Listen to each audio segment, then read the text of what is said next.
Well, hey, Troy, how are you? I'm good, Milt. How are you? Well, I'm okay, but I did something really funny. Well, it wasn't really funny. Guess what I did the other day?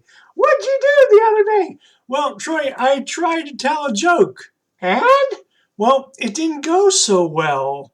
What? You're a good joke teller. Well, I wasn't that day. I got so confused. I guess I was nervous, and I totally screwed up the punchline.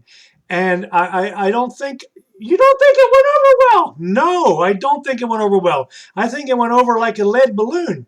Like a what? Like a lead balloon. Did you ever hear of something going over like a lead balloon? No, can't say that I have.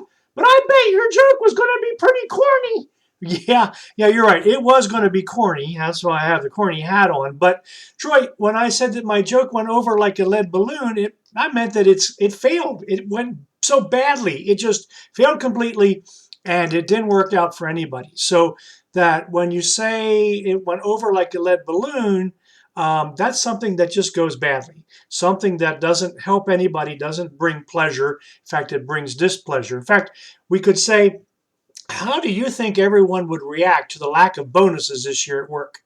And most people would say that news is going to go over like a lead balloon. That's right.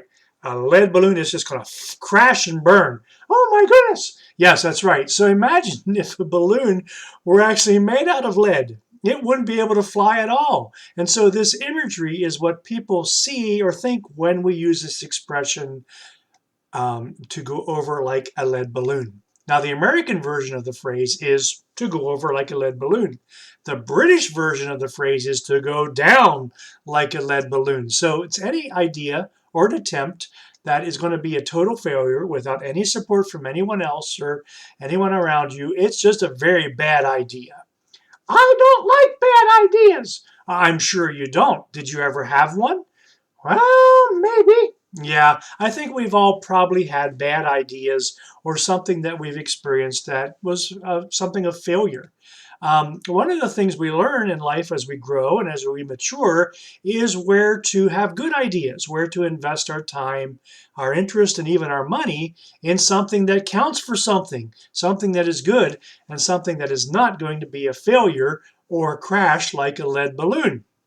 In life, some people fail because they invest in the wrong thing.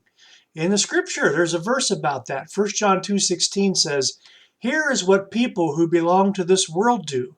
They try to satisfy what their sinful desires want to do. They long for what their sinful eyes look at. They take pride in what they have and what they do. And all of this comes from the world. None of it comes from God the Father." So we want to be careful, Troy, that we're looking at things that are good to do and not bad to do. And here's an example of how we can be wise and how to use our time. 2 Timothy chapter 2 talks about a soldier. Now, you know what a soldier does? Yes, a soldier's in the army. That's right. And when they're in the army, they need to concentrate on being in the army. Here's what the verse says. A soldier does not take part in things that don't have anything to do with the army. Instead, he tries to please his commanding officer. In other words, this soldier concentrates on his duty and on his task at hand, and he's not distracted by other things. So he's choosing to not have bad ideas about other stuff, but a good idea to concentrate on what he's doing. So what we choose to do should be to honor God, Troy. 1 Corinthians 10:31 says, "So eat and drink and do everything else for the glory of God." You know that verse from Matthew 6:33, "But put God's kingdom first. Do what he wants you to do. Then all those things will also be given to you." You know what, Troy? It's a good idea. Serving God will not go over like a lead balloon. No, I don't think it will. That's right. We want to make sure that we are concentrating on the good things that we are to do in life and not be distracted by bad ideas or things that take us down the wrong path or things that don't honor God.